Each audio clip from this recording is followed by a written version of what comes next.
नमस्कार, मैं हूं मृत्युंजय कुमार झा और कमोडिटी सुपरफास्ट में आपका स्वागत है। और सबसे पहले हम बात करेंगे कच्चे तेल की, क्रूड की। और कच्चे तेल की कीमतें दबाव में हैं और गिरावट बढ़ती हुई दिख रही है। $78 के नीचे, अब तो $77 के भी नीचे आ गया है ब्रेंट। और नैमेक्स क्रूड $71 के नीचे ट्रेड कर रहा है।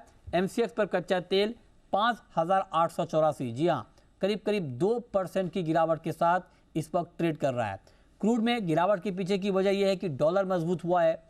डॉलर एक महीने की ऊंचाई पर पहुंचा है। चीन, जो कि दुनिया का दूसरा सबसे बड़ा कंज्यूमर है कच्चे तेल का, वहां के आर्थिक आंकड़े कमजोर आए हैं, वहां पर डिमांड घटने की आशंका बढ़ गई है। तो ये सारे फैक्टर कच्चे तेल के लिए नेगेटिव हैं और इसीलिए आज हम कीमतों में गिरावट देख पा रहे हैं। लेकिन सवाल यह है कि क्या ये गिरावट और बढ़ेगी?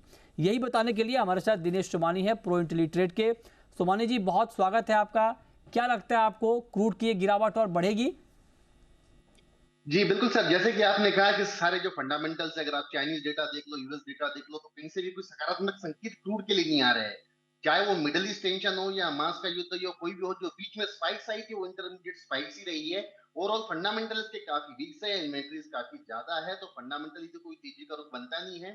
और टेक्निकली अगर कहा जाए तो 592 जो एक इंपॉर्टेंट सपोर्ट जोन था, जो इसने आज ब्रीच किया।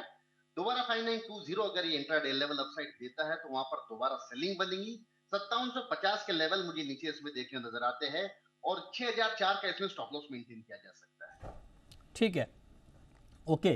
तो ये राय आपकी हो गई क्रूड की कि क्रूड में आपको करना क्या चाहिए।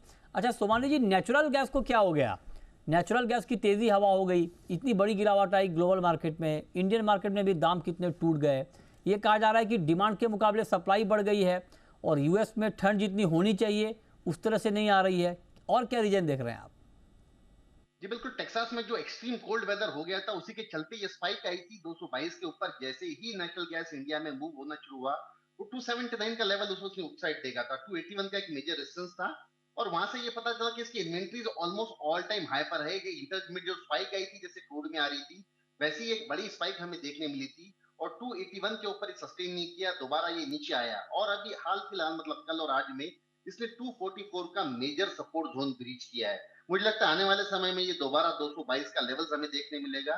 240 अगर आता है तो यहाँ पर सेलिंग बनेगी। 248 के स्टॉप लॉस से 222 का इसमें लक्ष्य देखा जा सकता है। ओके, ठीक है। तो ये राय आपकी हो गई नेचुरल गैस पे। करीब करीब 3.25% के आसपास की गिरावट इस वक्त नेचुरल गैस में दिख रही है। अब आते हैं गोल्ड पे। और कल गोल्ड में भी गिरावट बढ़ी थी और 62,000 के नीचे गोल्ड का मार्केट लुढ़का है क्योंकि डॉलर स्ट्रांग हुआ है। गोल्ड में भी गिरावट की वही वजह है जो क्रूड में है, डॉलर स्ट्रांग हुआ है। फेड के एक मेंबर की तरफ से ये बयान आया है कि अभी दरें घटाने की ज़रूरत नहीं है। तो इससे अमेरिका में ब्याज दरें घटने को लेकर आशंका बढ़ गई है और उसका इम्पैक्ट हम मार्केट पर देख पा रहे हैं। क्या गोल्ड और नीचे जाता हुआ दिख रहा है आपको सोमानी जी? जी बिल्कुल सर, जैसे आपने कहा कि डॉलर इंडेक्स जो है 102.40 के ऊपर निरंतर ट्रेड कर रहा है और 104 लेवल के अपसाइड इसमें हमें टेक्निकली देखे जा सकते हैं। सेकेंडली जो फेड के कमेंट्स आ रहे हैं वो निरंतर ये आ रहे हैं कि 2% इन्फ्लेशन में अभी लाने में हमें काफी कश्मकश लगेगी और इसीलिए इंटरेस्ट रेट बहुत जल्दी नहीं घट पाएंगे। इसी के चलते इसमें प्रेशर देखने मिल रहा है। और टेक्निकली अगर मैं लेवल्स की बात करूं तो 62,020 62,040 के पास दोबारा इसमें बिकवाली देखे जा सकती है। नीचे में मुझे लगता है कि 61,650 और 61,380 ये लेवल्स भी देखे जा सकते हैं, क्योंकि अभी तक कोई सकारात्मक संकेत गोल्ड के लिए भी हमें देखने नहीं मिल रहे और 62,250 का इसमें स्टॉप लॉस मेंटेन किया है। ओके, चांदी पर क्या स्ट्रेटेजी होनी चाहिए सोमानी जी? सिल्वर में सिल्वर निरंतर वीकनेस ही दिखा रही है, मतलब एक रेंज बाउंड दायरे में चल रही है। ऊपर में 72,500 73,000 जाती है, नीचे में 71,500 के आसपास जाती है। गोल्ड के साथ साथ मुझे लगता है वीकनेस इसमें भी कंटिन्यू होनी चाहिए, क्योंकि इकोनॉमिक इंडिकेटर्स कोई पॉजिटिव नहीं है। करीब करीब 72,050-60 के आसपास इंट्राडे सेलिंग की जा सकती है। 71,500 का इसमें टारगेट देखा जा सकता है और 72,450 का इसमें स्टॉप लॉस मेंटेन किया। ठीक है, ओके। चलिए, बहुत शुक्रिया आप सोमानी जी आपका जुड़ने के लिए और बताने के लिए कहाँ पर ट्रेड के मौके बनेंगे।